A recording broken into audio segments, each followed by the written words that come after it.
In the second panel, we're going to tease out, Louis already painted a picture on how challenging this is going to be. And, we all know that there's a lot of variables that go into building interim housing, from political challenges, cost challenges. We've heard a little bit about citing community opposition. I think you may have heard that there's a lawsuit that's been filed against the LifeArc CD5 property, Midvale interim housing that we saw up on the screen.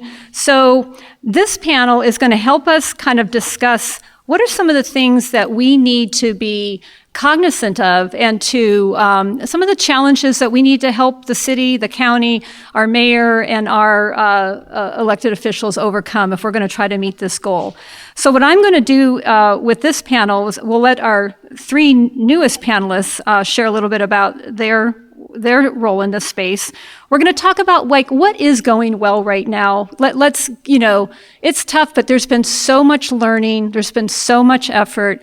I give so much credit to people who work for local government. They are working very hard to the point of burnout. And so I want to elevate and amplify what it is that we have learned, the positive things that have happened.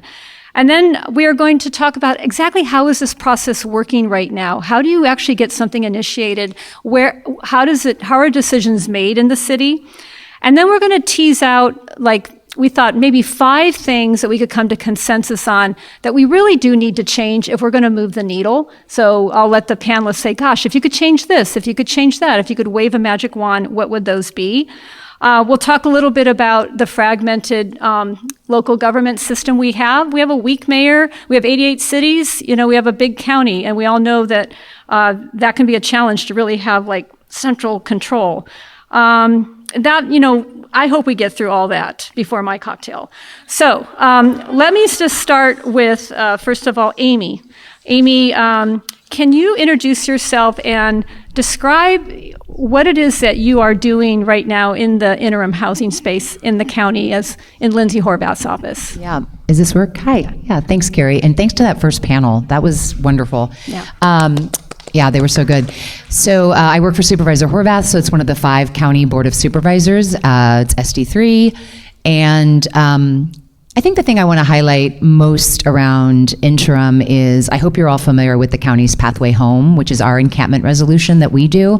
So it's similar to Inside Safe in that people are offered typically motels. We'll also leverage shelters that are available in the communities where the encampment is located. One thing that's really critical, and I think will come up in this conversation today, is every person who goes into a Pathway Home motel room is connected to a housing subsidy. So then they know that they're going in, but they know what the throughput will look like for that room. So I think that I want to highlight that because A, it's incredibly successful. We've already brought 800 people inside, housed about 150 permanently. I also want to as I just said that, I think it's very important for this conversation not to reference people who go into interim housing as if they're housed. They're inside. It's a huge success. But I think there's an implication when you say they're housed that somehow it's taken care of. And the fact is that a person still needs to get a home. So I'm just going to put that out there. I'm sure the terms will be used interchangeably. I just want to point that out. And I'll stop there. Thank you. Michael, you are an architect. You've had a long history in development, planning, design in Los Angeles. I do have a few slides that you have presented me with today because I thought you could share with the group what has been your involvement in this space going back several years with respect to design, feasibility, and thinking about interim housing. So I did my first project for folks living on the street in about 25 years ago. It was a pet project of Mayor Reardon. It was the Downtown Homeless Drop-In Center. So this was a place for people living on the street to have a respite, to go and shower, to launder their clothes. There was a clubhouse and a courtyard. And subsequently, over the years, we do a wide range of work and the full gamut of housing, from the drop-in center to shelters, to affordable housing, to unaffordable housing, and market rate housing. And at Hollywood Forever, we're actually doing eternal housing. We're doing a mausoleum for 100,000 people. So understanding, at the time I became acquainted with the notion of harm reduction. You meet people where they're at, and you help them be their very best selves, whether they're living on the street. I've been on the board of directors of homeless healthcare for 20 years, growing out of that involvement. In the last 6 years, we've done about 10 plus or minus projects for folks, the houseless folks. We started with congregate housing on Etna Street, which was run by Salvation Army, was the operator. So you'd have 70 units of with cubicles for men, 30 for women, and that worked very well. And there was a contractor who was hired, and we began to develop ideas about how to make the campus special. So then we did the first tiny homes village in Los Angeles, which I probably showed the picture. That other image on Chandler, and there the work in the tiny homes villages. Frankly, the work always is to create a sense of community. First, to solve the practical and problems, just to make the thing work, to make it buildable, but also then to make it maybe even a little beautiful. I mean, one of the tenets of our practice is that beauty is a rudiment of beauty is a rudiment of human dignity. And these projects, we've learned, I mean, maybe we know this as architects, but you have basically three audiences. You have the audience of the people living on the street who need to be sheltered. You have the communities where these are built that need to be respected. The least these places need to be is benign and even hopefully enhance their neighborhoods. And then the largest audience is the culture. These projects also have to destigmatize the populations and the places which house them. These have to be normalized as part of what a good society does. We take care of people in those moments with dignity and have them all over our cities because they enhance every community in which they're in. Thank you, Michael. Oh, that struck a chord. Kevin, gosh, Kevin, I've known you forever. Kevin has had a long career in the city of LA, and he is now working in the mayor's office and working on this issue in particular. Can you describe a little bit about your role in the interim housing space right now, Kevin?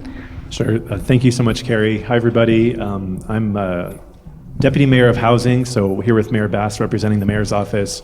But a long-time city planner in the city, and I want to say thank you to Television City, Hollywood Forward, and the Hollywood Chamber. I was the Hollywood city planner many, many years ago where I met Carrie, and a little bit of a homecoming here, so great to be here. When Mayor Bass took office, her first, second, and third jobs were housing, and homelessness.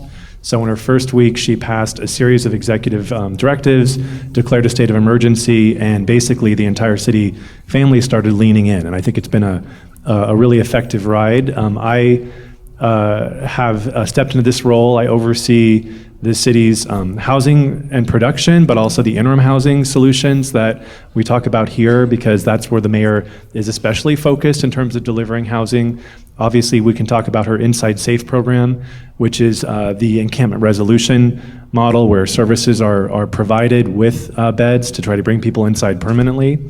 I also oversaw and continue to oversee the Executive Directive 1 program, which is the housing acceleration program the city has launched, which has been very successful. I think it was referenced in that amazing stat in the beginning that they're not affordable housing, they're not interim beds, but one of the big tickets is also prevention and preserving and keeping people housed is there. So in terms of what we work on, we do the Inside Safe program, develop and manage the motels. The city purchased the Mayfair Hotel downtown as our first city-owned interim facility, and obviously doing a lot of work with the state on delivering some of those important alliance settlement goals to increase the capacity of interim housing. The work doesn't stop there. There's the services, there's the outreach, but our component is really to help deliver.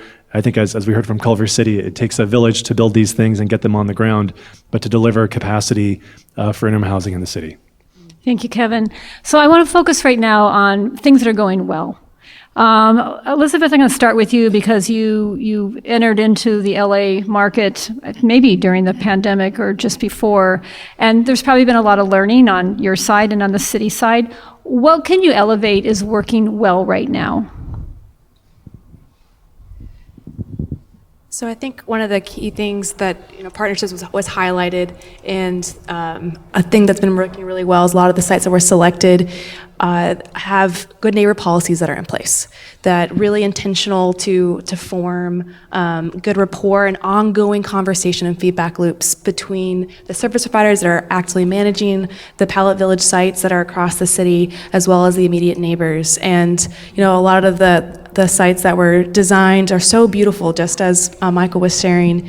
And we've, the stats are coming in and showing that actually not just that benign impact, but a positive impact is coming to those areas. First and foremost is that they're safer. If you look at the stats of the number of police calls that were coming into the neighborhood related to homelessness before a Pallet Village was established, and the number of the police calls that are coming in after the Pallet Villages was established, there's a decline across the board. Excellent. So Paul, you're still a relatively new entrant into this realm, but you actually are standing up a project in CD5. How has receptivity perhaps changed to your technology, and where would you like to lift up the city's response? Well, I think anytime you put out the word homelessness, there's no matter what the solution is, there's already that element within the community that has a very negative reaction to it. But what we found, as Elizabeth pointed out, once these projects are completed and operating, I think the community has an opportunity to see, well, actually, it's not as bad as I had imagined it could be. So I think it's really, and I think with more of these communities getting built out, I think the effort needs to continue to spread them out throughout all districts and not necessarily concentrate them.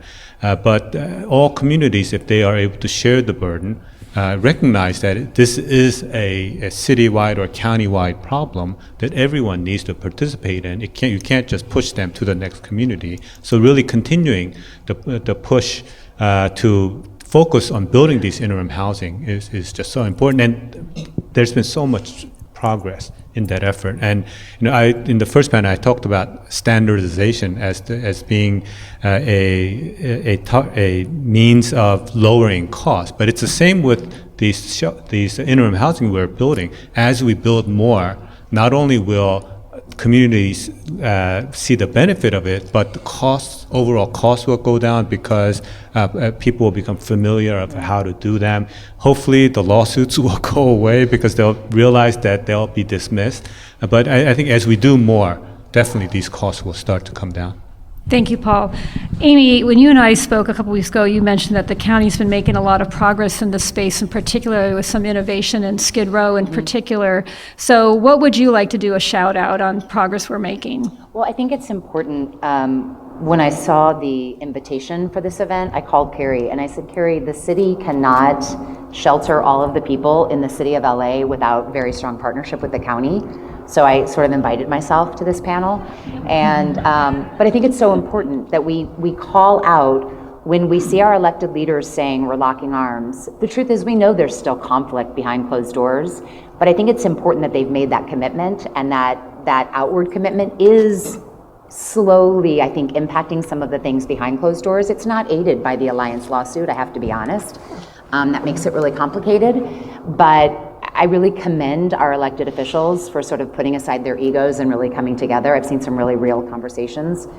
But I think it's important to call out things that are happening funded by the county in partnership often with the city and certainly with the state, for example, with their encampment resolution funds. But that is the Skid Row Action Plan, which has brought a lot of people inside to interim housing, is trying to figure out how to use the permanent housing in Skid Row, particularly for people who live in Skid Row because it is their community. They have no desire to leave. They want to be housed in their community. Also Hollywood 2.0, another beautiful project that is beginning to scale, providing interim and respite and a really intense, really quality outreach in the Hollywood community to people who have mental illness on the streets of Hollywood. Many are coming inside. And I think I wrote down one more. Oh, I wanted to call out also in the community in Venice, also in our district. I've seen a real shift in Venice where the community, I mean, we're going to always have some tension, but people who used to say, make people who are homeless disappear, are now saying, hey county, hey city, why aren't you helping these people? And that's a good change. So then we're seeing more opportunities for partnership. We have a lot of people in Venice who used to be very much, you're not building anything here, make people leave, saying, we're starting to understand that we all have to participate in what this looks like. Let us be your partner. And I want to just call out to people who are in government, we make that very difficult for them a lot of times, for them to truly partner with us. So we have to be creative in that way so then people can invest in their communities because they invest in these relationships.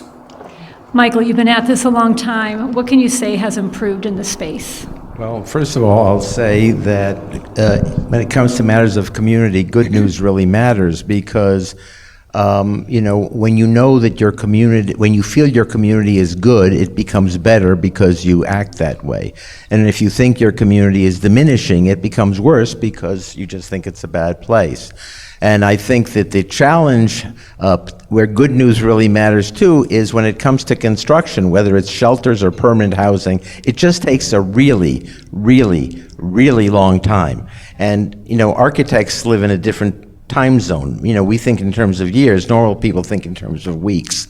So even if you had 30,000 people on the streets and there are only 5,000, if you see the 5,000, you'll think, wow, nothing's happened. That's a challenge that we all somehow have to overcome.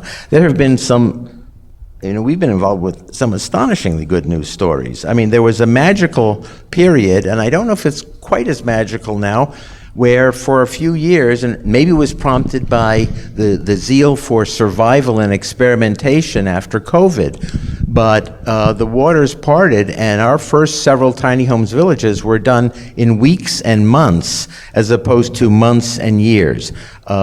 Everybody was on the same team, whether it was the city administration, the Bureau of Engineering, all of the consultants. I mean, you would make a decision and you would solve it in real time and get it built. And these projects were really complicated, but everybody showed up and responded immediately. There's some serendipity, just, things are in alignment sometimes and not always. But there's also leadership and commitment. And the last thing I'd say is, as an architect, really what you always look for is a patron. Now, a patron doesn't just mean a rich person. It means it means your city is a patron. That everybody who is in a position to make things happen understand that to achieve excellent outcomes is profoundly not business as usual. Excellence is the opposite of business as usual. It means it's a little more work. It's not mindless. It's not a no-brainer. It's a brainer, and that's hard to come by. But we've experienced that. And the last thing I'll say is that I'm hoping and imagining that in a few years we'll look back at this period we're in and we'll say, at the time we thought nothing was happening, but it's amazing the amount of stuff that was happening, the ferment, the discussions. I mean, discussions like this are commonplace. They ain't always commonplace, right? I mean, this is an unusual moment when we're all preoccupied with this, and, stuff is happening, and seeing the good stuff, before our eyes, we should take heart. We remain zealous in the pursuit and doing the hard work to get this stuff done, and it's really, really hard. It's really, really hard. But also at the same time, it's like, okay, good to be doing it in this moment. I agree. It's like a sea change over the past couple of years. So, Kevin, you're here kind of as the surrogate for Mayor Bass. What is it that you would want this audience to know that you guys are all particularly proud of in the mayor's office? Yeah, I think the point in time count, showed an inflection point. Where that leads is a big question, but it does speak, and I can speak on behalf of the city employees. And I think you mentioned burnout. Burnout is real, or people are working hard, right? And the mayor is providing that focus. Mayor Bass is committed to doing whatever it takes to combat homelessness. And to unify the city, to provide executive directives, to provide that mayoral leadership, to build those bridges is not easy. And I think the city has not always been at the table as it is today in learning how to interact and be a partner, and I'm glad you brought that up. It is something we need to do. You know, your average Angelino doesn't appreciate that the city does this part and the county does this part, and you get this part from the state, and then HUD gives us these vouchers, and they just want it all to come together and work. And so I think what I've really been my privilege to be a part of is Mayor Bass really delivering those bridges across those different governments, because she's pretty much worked in all of them, not the county, but the state and federal government, and really kind of energizing our communities to think differently. As we do the inside safe encampment resolutions, as we bring on our additional tiny homes and interim housing, those are going to be long-term resources that will make a difference. How it affects the overall region, as we've talked about in terms of the state and the grants pass decision and the cities and the county, all kind of rowing in the same direction is our next challenge, probably. So I want to stay with you on this we'll pivot now into helping us understand how the process works right now. We've been in some conversations with the council office as we were looking at, sites, slivers of sites, as was mentioned by Elizabeth and others. Could this be parking? Could this be pallet shelter? How is it working now in the context of the Alliance settlement? I know that the CAO's office has a role, the mayor's office has a role, the council offices have a role. Can you, in kind of simple terms, describe the sequence of events that has to happen? Yeah, so in simple terms, the city is governed with a chief executive, the mayor, and a legislative branch, the council, and that's how the world works. That's how the world's supposed to work. To reach consensus on usage of specific city parcels has to kind of go through both of those teams. The city administrative officer is basically the quarterback or the coach for other departments to bring together money and resources to deliver those teams. So they work with our Bureau of Engineering, our General Services Division, our DOT, Department of Transportation, to identify sites that are feasible. At the end of the day, just like the mayor, currently Mayor Bass, is taking the lead on developing 500 new beds for tiny homes. We're working on sites, but we needed to reach consensus on those precise sites with the council, present that, and have that approved. That happened last month, and it was fairly straightforward. But that really was a result of a lot of negotiation and kind of vetting of sites ahead of time, like we talked about here. How is the design going to be? How are the services going to be? How is the landscaping, the perimeter, the lighting? All of that matters, right? You want to make sure these sites really are successful. So that is where I think the mayor provides that overview and leadership. Through the housing emergency and the homelessness emergency, the mayor's office is able to move quickly and provide contracts, do initial outreach, but then have the council follow up and do that. And that's been an active engagement too, as we kind of learn to do that together. So it is a team lift, but I think having a mayor that really speaks to this, that shows as the chief executive that the departments are behind that effort, has really made a difference. So we're not going to throw the city under the bus, okay, promise. But what I would like is to ask some of our partners, how is it working with the city of LA as compared to perhaps another city? Obviously, city of LA is bigger. There's a lot more moving parts, but maybe I'll start with Elizabeth. You can kind of compare and contrast how it works for you when you bring in a tiny home village to Los Angeles versus maybe another community you have experience with. We're really grateful for the partnership with the city. Start with that. I'm really grateful for the partnership. And I also just want to echo a little bit of what Michael had mentioned. There is a difference, right, between the moment during the pandemic and the expediency in which decisions were made. And I mean, it's pretty wild. I believe like 9 sites were put up in a year. Yeah. And we are in a post-pandemic government stage. But I think with that, we still are underneath an emergency, right? Yeah. There still is an emergency declaration at play. There still is Appendix P that's at play.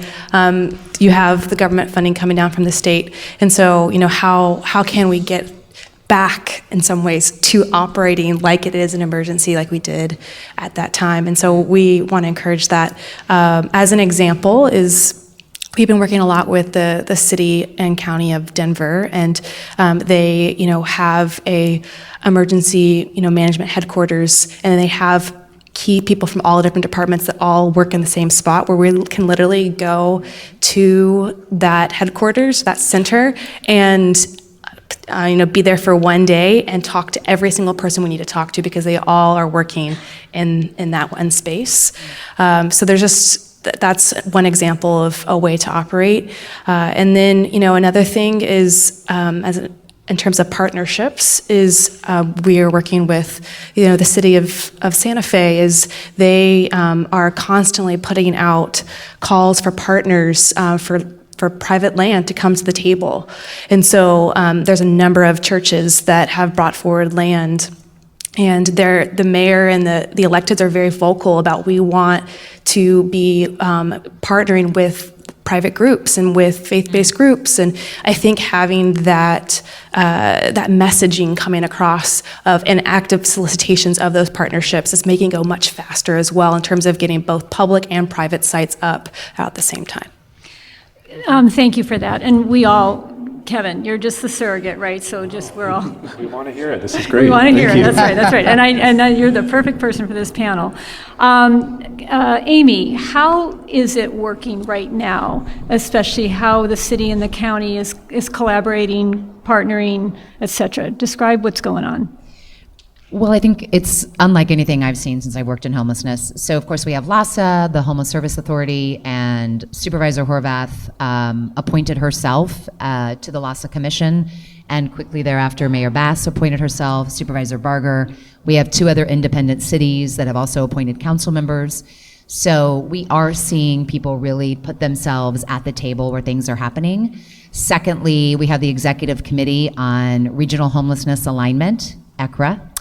ECRA is a table that was formed. It will serve many purposes. But again, at that table is Supervisor Vargas, Supervisor Horvath, Mayor Bass, Councilmember Rahman, and then 4 other small city representatives from around the county. Because again, we want the voices of all the cities. I think one thing, and I am eager to hear more about what y'all are saying too with different jurisdictions, is the city of LA, we have the 88 cities, we have the 5 supervisors. So coming up with even just a simple regional governance plan is very complicated, because everyone gets their own direct allocations from the state, from the feds. And so it's this slow build of trust to come together and say, we're gonna actually, in my dream, they all put their money on the table, and it's like, let's create a regional system to respond to homelessness. But you have to have difficult conversations, and I'm glad that you're talking today, because one of the very difficult conversations that can be a point of tension is, how much interim housing do we build? And how does that, you have to ask the really difficult conversations that they are talking about at the executive committee, like, you build more interim, permanent housing is slower, we will not have as much throughput in the interim, and you have to be prepared for that. Like, neighborhoods do stop interim housing. When the council member can only do so much to appeal to their constituency. You're seeing the same with with independent cities that are coming back. I mean, there are threats of lawsuits with the state. So it's a very tense environment. I think the relationship between the city of LA and the county is very strong, and a lot of our independent cities have been real leaders in evidencing their commitment to be part of the solution and not the problem. So I'm going to ask Michael and Paul this question, and then in a moment we're going to move into what has to change. This is where we want to come up with everyone's going to vote on the 5 things that need to change, or maybe we'll come up with 6 or 7. So Michael, how is it going right now for you? How is the process working? Well, I'd say with the interim housing, one of the nice things, given that we've built all these things, we also work for the city. There are a bunch of architects which we're hired to do feasibility studies for the new projects that they're looking at. And one of the things I'm really impressed with is, like, on one of these sites, we were asked to look at a variety of solutions which were not intuitive. I mean, some of them were making less dense, so you'd have fewer units, but you'd have more amenities. And I just thinking about what is the quality of life in all these things, that the city is actually doing this and really digging deep. I mean, that's basically design research and experimenting, is really powerful and encouraging. I mean, with the shelters, I actually think that generally the process has been, has been relatively smooth. With the tiny home shelters, very much so. I mean, also the tiny homes occupy this, and it's interesting, this very unique sweet spot between permanence and impermanence. And in terms of housing and building, the more permanent something is, the more every normal building regulation comes into play, and it becomes more like a normal building that just takes a long time, because life safety is one of the things that, for some reason, everybody is supposed to be dealing with when you build. So I think in terms of permanent housing that we're doing, which we're not focusing on today, but that remains a very painful bureaucratic process. And maybe I may come back to this later, but I think giving real love to our bureaucrats and letting them know that our future depends on them and they are the champions of getting good stuff done is really important. It's an act of leadership, and it's probably not achievable, but maybe it is, because every person up, and it ain't just people at the top, getting together. It's everybody up and down the ladder has to be that they have to be empowered and know that they can be the champions. They can own these good things happening. Yeah, so that's exactly what we'll talk about in the next question, and I also want someone to define for all of us what Appendix P is, because that's come up a couple times, and we learned in our research that is a very important thing. But you just hold on to that for a moment. Paul, I want to ask you this question in terms of how it's going for LifeArc right now. I never had a chance to ask you this when we were touring and meeting with you. How do you make the case for the city, whether it's LA or another city, to go with the LifeArc solution as opposed to pallet? Because they're such a different technology. When I went to Everett the other day, they said you could put a pallet shelter up in an hour, right? And the LifeArc technology is much more permanent.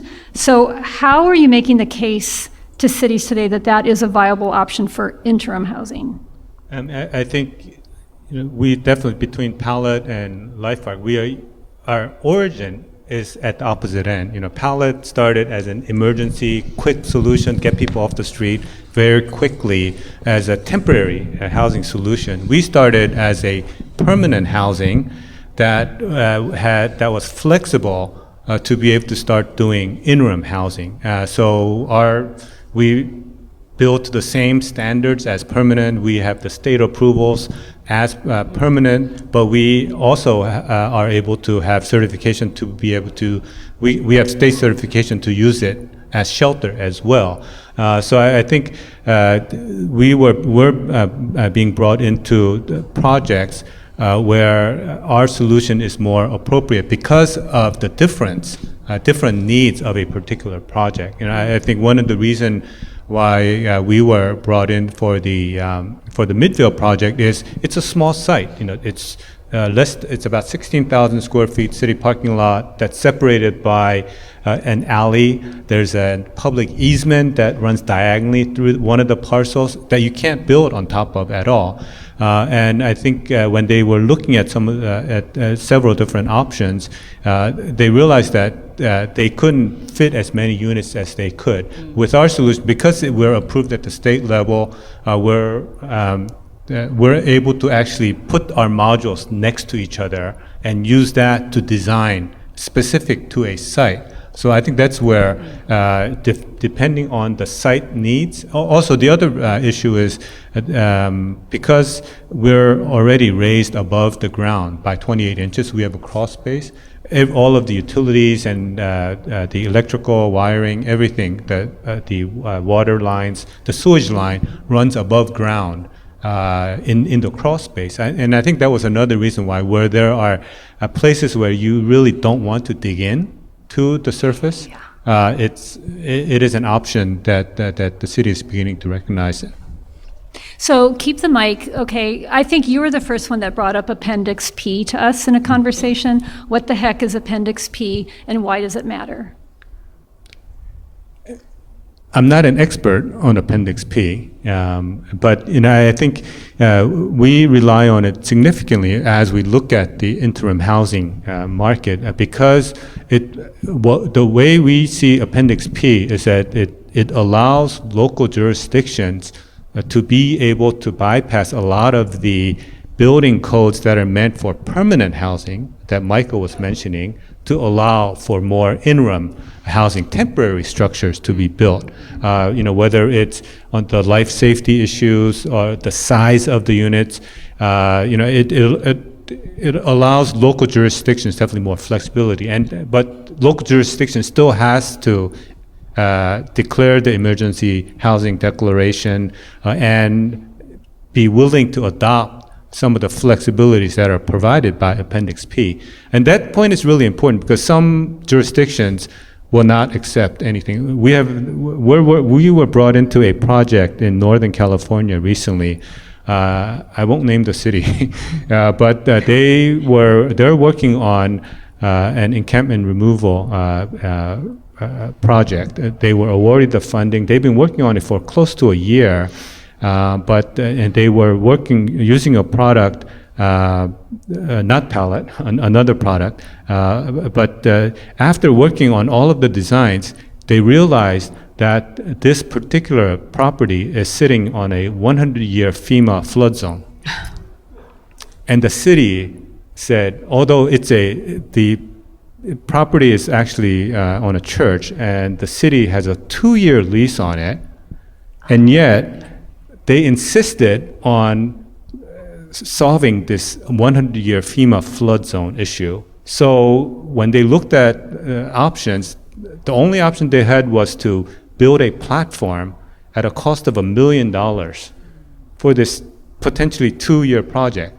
It doesn't really make sense. This is supposed to be a temporary, the definition of interim housing is it's interim. It's not meant to be permanent. So really allowing the flexibility, recognizing that it's an interim, a temporary project, to be more flexible in the permitting process, I think is really important. The reason why they brought us is because we're a floating structure, but that's not what. But we also, as I mentioned, we're 28 inches above grade, and under the 100-year FEMA flood zone, you have to be 36 inches above grade. We just had to bring it up just a little bit at very little cost. So that's why they brought us in. But still, recognizing that trying to apply permanent building standards to a short-term housing project will increase costs and the timeline dramatically. I just want to say there's one more point in terms of interim housing.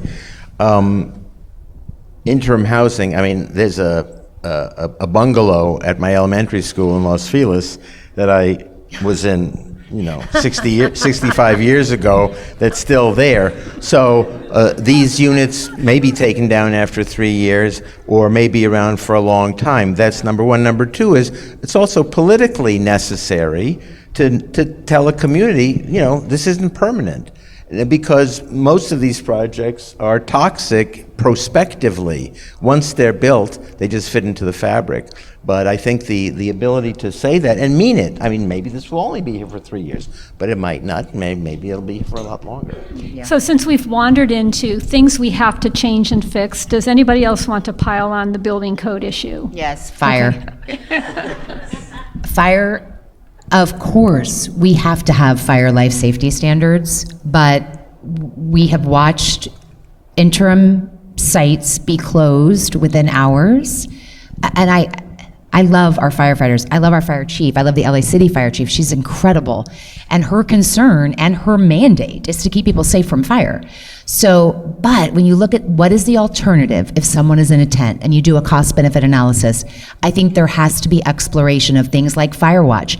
I'm not saying it won't require investment, But when you have to shut down a site that is housing people well, shelter, this incredible interim housing site, because there are no sprinklers, when you're saying we'll do 24-hour fire watch, give us other things, we will do all of them.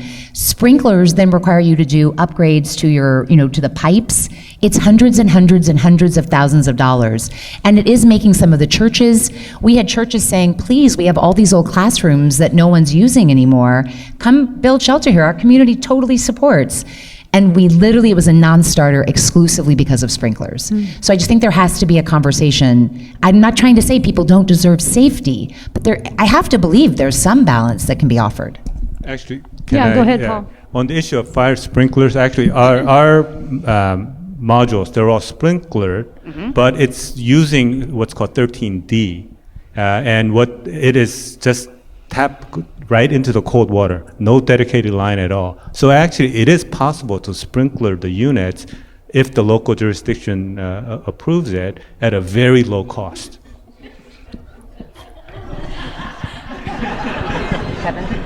Did you want to say something, Kevin? I need to look into Appendix P. Yeah. Well, so Appendix P it's part of the state building code, as I understand it, and it allows flexibility. This is what you all told us. Some cities have adopted their Appendix P flexibility, others have not. And sometimes they have adopted it and they don't use it, right? So and that could be a way just to say, well, we're going to make it so expensive you can't build, right? Yeah. Other thoughts about building code? Want to pile on building codes at all? I'll just say, Elizabeth, when I was there with your friends on Monday, they said this is one of the biggest issues in America that you guys are dealing with, because every fire marshal has a different idea. The last thing I would add to the building code piece is that, a lot of our sites, are just on gravel out in other areas of the country, and except for the accessible pathway that is paved, and that really keeps down costs low. Yeah. And it's that comes down to the local enforcing agency. They get to determine that. But I think that having that flexibility of, we can get shelter up in a matter of weeks. We can just it's already level. Let's just put down some DG, and then let's get the shelters up. Let's bring in those portable bathrooms, and start working on making sure we have the case management in place.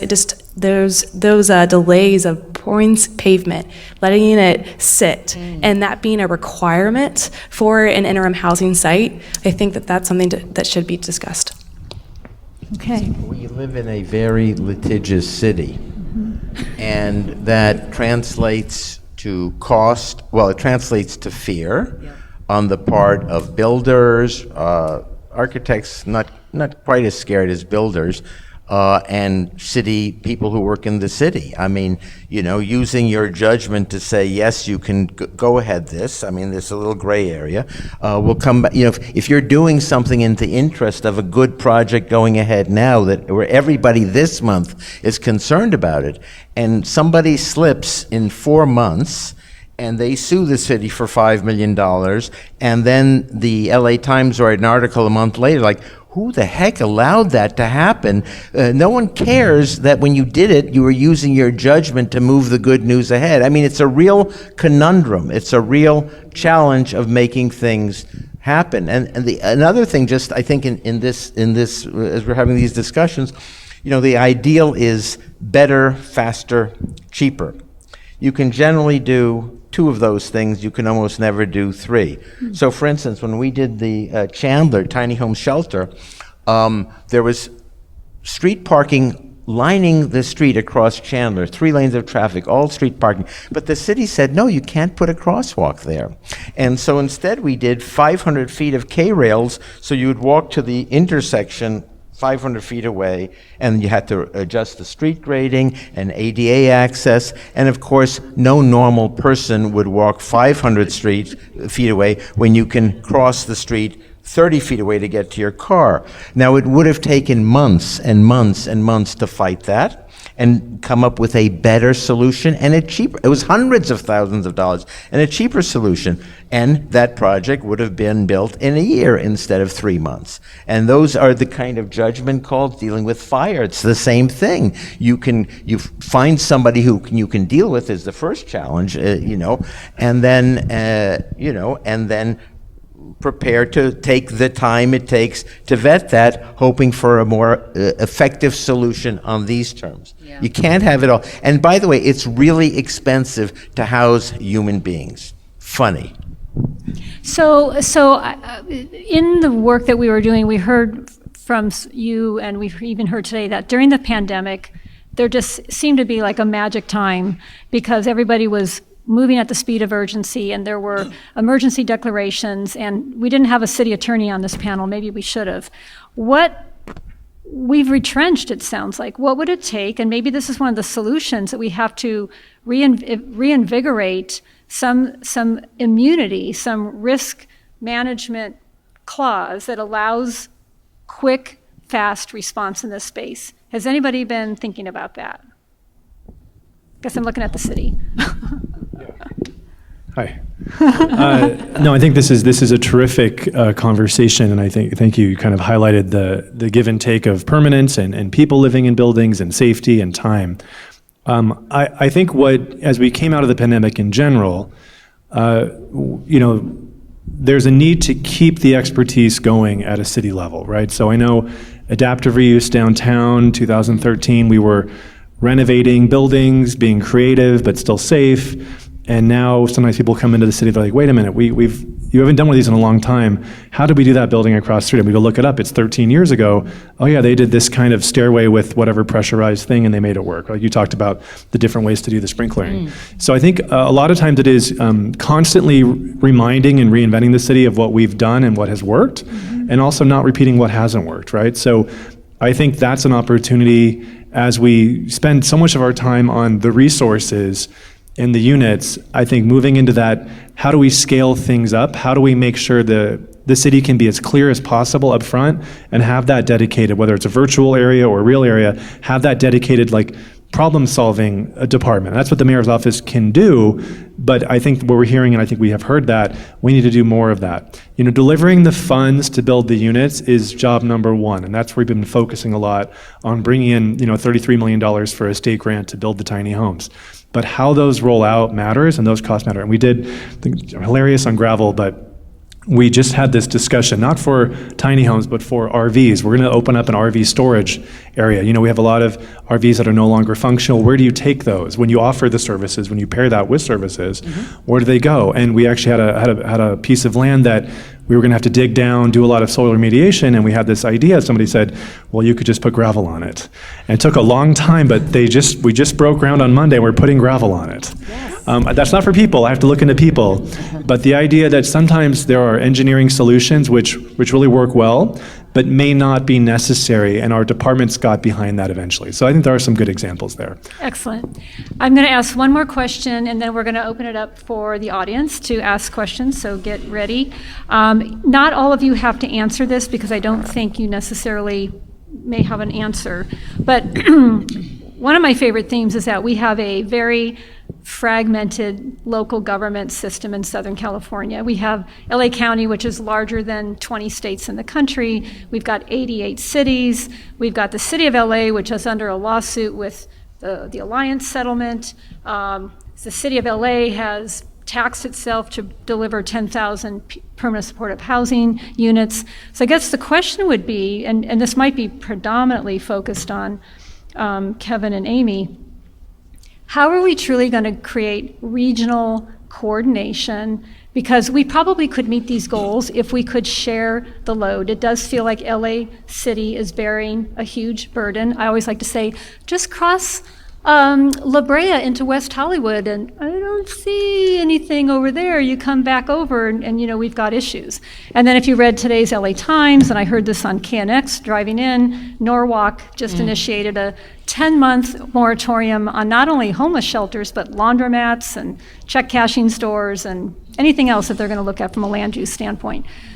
How are we going to get ahead of this and create some centralized leadership and accountability in this region? Sure, thank you. No, I think that's a great question, and that's very timely. So I think as we kind of work in this space, I think we want to see results. We want to see our communities, our sidewalks, our neighborhoods be able to serve everybody, and to have our people experiencing homelessness have interim housing and pathways to permanence. In light of where we are with a lot of decisions, the Grants Pass Supreme Court decision, there's a lot of discussion about what happens across these different boundaries with different local jurisdictions. So I think to that end, we have seen, I know Mayor Bass has spoken about the need to have the City of LA really lean in as a regional collaborator, really help convene and lead by example in terms of delivering more interim housing solutions in the city, potentially in partnership or collaboration with the county, other cities that are nearby to Los Angeles, and really hopefully have that dialogue really spread throughout the county, because there are multiple pathways we could go down, and I think that pathway of everyone kind of hardening their frontiers and that's not going to really lead to, from a person on the ground, that's not going to lead to an outcome that really is positive for them. So I think Mayor Bass has been speaking about this more recently. I know there's a lot of dialogue that's beginning to happen. I know our city council is also looking into this space as well, saying that's kind of the next step. From our perspective, hopefully on the board agenda that I think will get posted tonight for Tuesday's meeting, as really motivated in many ways by a motion that the mayor's office brought to the executive committee that I referenced, ECRA, we'll be reviewing a motion to expand the siting of interim housing around the county. And essentially it's saying we're looking for partnership with cities who may have some of the capital. They have to help us with land use, find sites, and then the county could come in and provide services. We're also putting forward a motion around a command center. Also, it's if any of you are familiar with the Unified Homeless Response Center under Mayor Garcetti, it's a very similar model, but obviously we'd like to really start with city and county, but then we're inviting all the other small cities, so that can we'll start with outreach efforts and encampment resolutions and try to make sure those are very organized and we all understand, this may be a time when people start saying, well, we have a couple resources over here you can use on that encampment resolution. We have one coming up. Can we maybe partner with you? So those are some really very real things. And I think the other thing the county is really working on, we have representatives from our Department of Mental Health, obviously our Department of Health Services with Housing for Health, our Department of Social Services, Department of Children and Family Services. They all have different housing programs. We have DCBA running all kinds of tenant protections and rental assistance programs. So I think one of the things we're also seeking to do is streamline all the county investments so that we can kind of get our house in order and evidence what it looks like to not be siloed, because there is so much good work happening, but if it all operates disparately, you find duplication, you have limited access for people because they don't know how to find it. So I think we're at a really good moment in this place. So I'm excited to see this conversation today. I'm excited to be here with Kevin, and I'm really excited to hear the board speak on Tuesday to this new interim housing. Last thing I just want to say is that the board did speak also to Grants Pass, and we had our sheriff come forward, and he said, look, it's not even really an ethical argument for the board.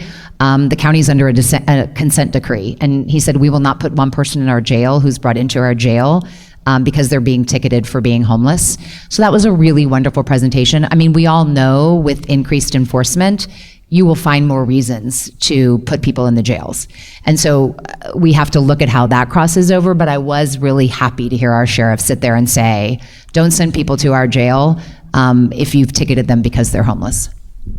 Thank you. All right, so we have a microphone over there. You've got this esteemed panel. If there's anybody that has a question that they would like to ask, sir, if you could just head to the microphone and introduce yourself also. I don't think so.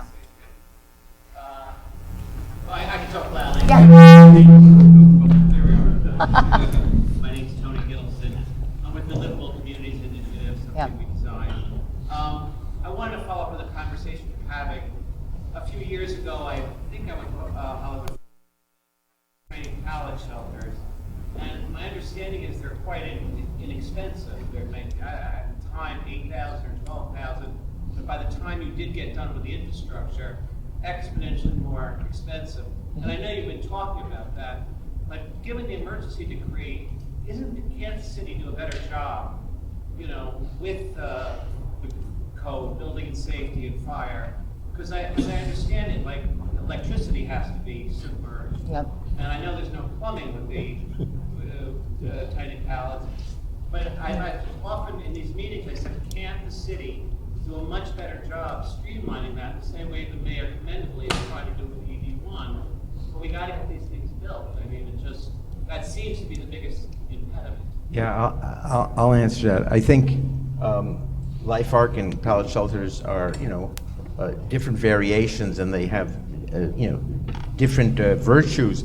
But basically, the cost of the units is relatively, in most of these projects, is a trivial cost compared to the infrastructure. I mean, when people live on a live someplace, you got to bring in water. You also have to bring in sewage. You have to. Those are really costly and expensive things to do. And for instance, one of our sites, Alexandria Park, originally was going to be a little closer to Laurel Canyon, and there's a big, big complex development across the street.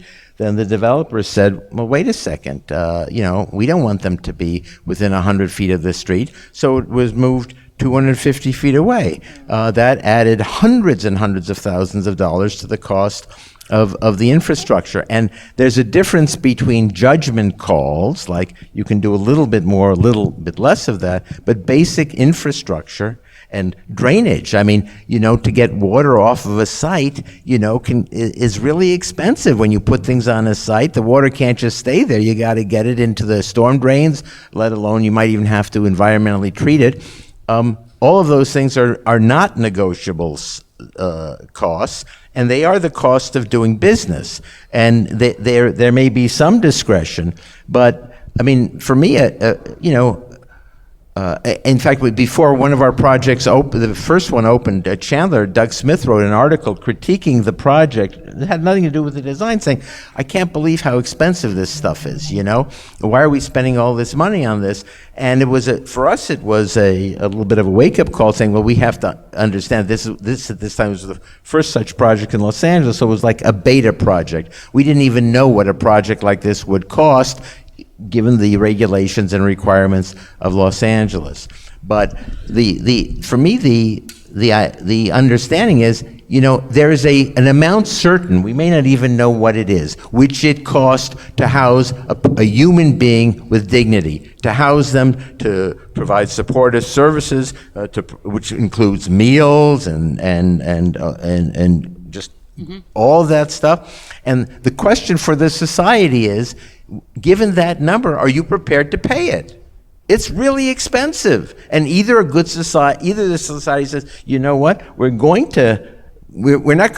to pay more than we need to, but there is amount which, you can always complain it's too expensive, but maybe that's what it costs to build housing in this environment. And I just, as an idea, and that's a tough one, but it's really expensive to take care of our sisters and brothers. Can I just say one thing? Because I remember that article and I was so mad because LA made different choices than other continuums in that they invested in the infrastructure. It's pay now or pay later. You're still going to bring bathrooms. We just laid sewer lines, so it cost more. These other sites, I know how much it costs to do a gray water dump for a hygiene truck that you're bringing in. So there were numbers cited in there. Well, the city of San Bernardino only paid this per unit. The city of LA paid this. I'm like, yeah, but go ask them what their ongoing operating costs are. We paid up front.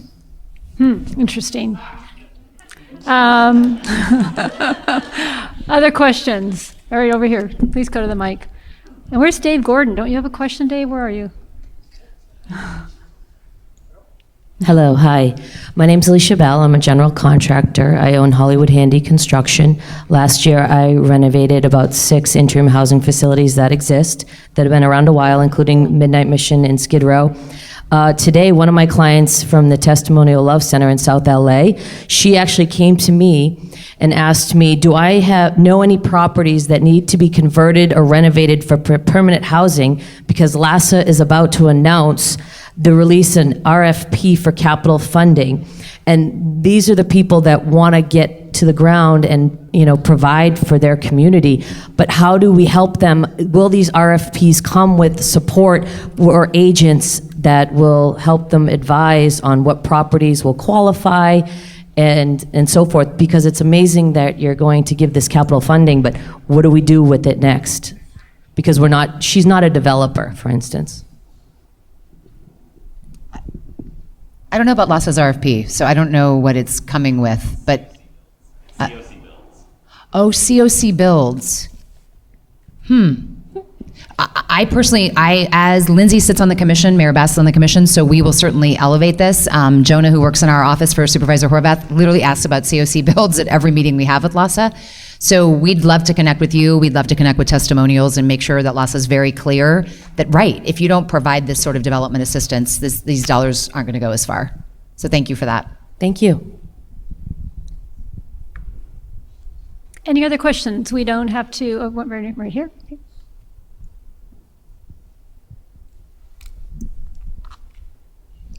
Hi, as a person that's spent over half my life on the streets, Can and you I'm introduce 40, yourself? My name is Ezekiel Reyes. I spent half my life on the streets due to dealing with cancer twice, and there was no help until 2 years ago. So my thing is, when you say that it costs a lot to house a human being, no. We look at it as it costs a lot for you all to stop. Y'all have a hate-love relationship with it. So how much will it cost for you all to get over the fact of hating the homeless population and wanting them to get off the streets? That's the way we look at it, in a sense. So my biggest factor is the food. After spending years on the streets, I've seen people break down, developmental illnesses faster due to the food. So while everybody's focused on the housing, that's great. But I would like to also make sure that everybody focuses on a hot meal being given out to people. Because the hot meal actually is what creates a lot more positivity rather than having a home. Because believe it or not, adaptability, every human being has that. We can adapt to living on the streets. It's you all that need to adapt, and y'all don't want to adapt. So therefore, y'all are housing us because of that adaptability that you all don't have. So my thing is to slow mental health developments. What is the food parameters for what y'all are doing for the people that are homeless? And y'all are Ezekiel, I would housing? say it's we all. It's not them. It's all of yeah. us. We Yeah. all. Yeah. Yeah. We all. So I feel like there's been a lot of attention today even to the importance of food and nutrition and the dignity. And I know even Pallet has requirements that you won't even come into a community unless these very basic services are provided. So does anybody want to touch upon the nutrition part? I think it begs the question because even interim shelters take time to build, and a lot of people are going to be on the street for a very long time. I mean, the bigger question, which I know LA San, goes to the sanitation department, goes and cleans things, and then, but for the people who are living on the street and who will continue to live there for a long time, what are we doing for them now? Food, for starters. The ability to go to the bathroom with dignity, and even while you're living on the street. And I don't feel that we've attended to that, in any coherent vision. And those folks are going to be on the street for a long time. And they do live in communities, by the way. I mean, a lot of these places where people live, people are buddies, and that is their community. And that's a different part of all of a different component. It's the most basic one.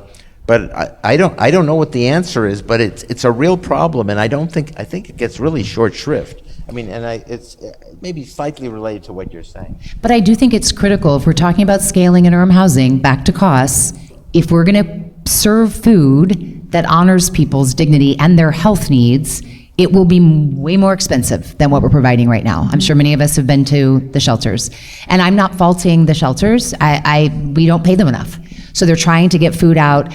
But I'll give a very specific example. We do have a county-funded site called Safe Landings. It's in SD2, and they have a full-time chef. Every single person who works at that site eats there every day, including the chef. And I know I placed a veteran there who I'd placed in 10 or 15 shelters through the years, and he stayed there, and he cited one reason: the food. I'll also add as well is that, some of our villages are partnered with Every Table, and their main thing is having fresh ingredients and fresh made food daily. And so I know that there's a lot of innovations that are happening specifically in food, so that it improves the dignity. And thank you for sharing your story with us about your experience here in LA. I think, well, okay.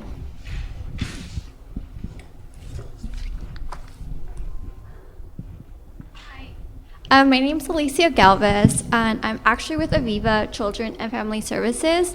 I've been actually with the homeless population for 6 years. I was with PATH, People Assisting the Homeless, and just to touch on that, I actually really understand where you're coming from with the food, because I've worked at 7 different shelters, and let me tell you, the food is not good. But at the same time, when it comes to the money that's coming into these shelters, there's not a lot of money, and that's where the lack is, because it does cost so much money to run these operations.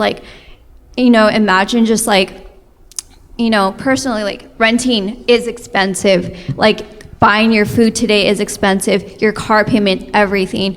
But, Interim is trying its best at the moment to be able to provide at least decent stuff. But I worked at a really poor shelter, which had a lot of problems, food being one of them. But there are people that are in nonprofits in the shelters really trying to make sure you're getting a better meal. That was one of the things that I was focusing on when I was at one of the shelters, and now being with Aviva, they do provide a hot meal every day. So that's something that even us in the community that are working with homeless, we want to make sure that we're providing that dignity to you.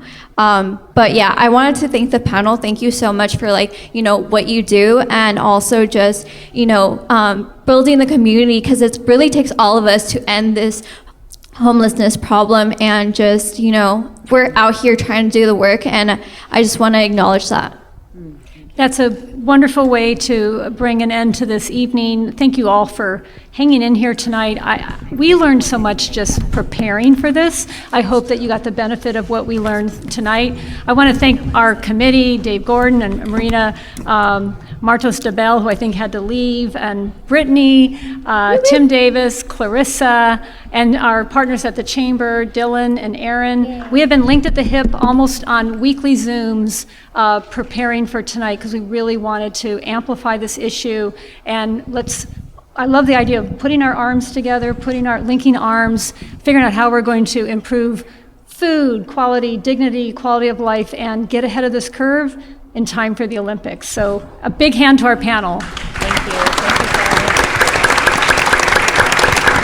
Sarah. And thank you, Television City, for this really awesome venue. We hope we can come back again next year. If we could fix the virus number, maybe massive. Okay.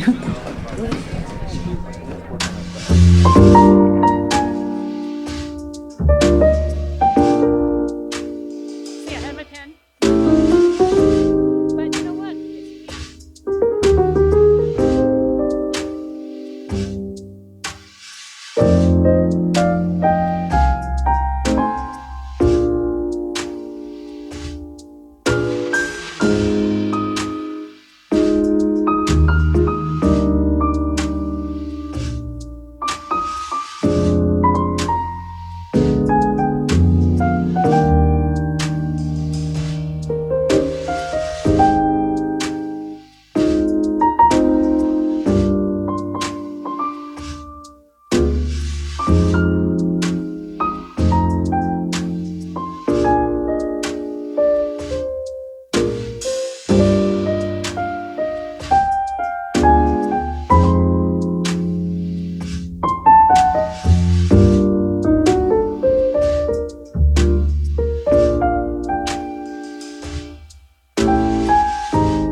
you.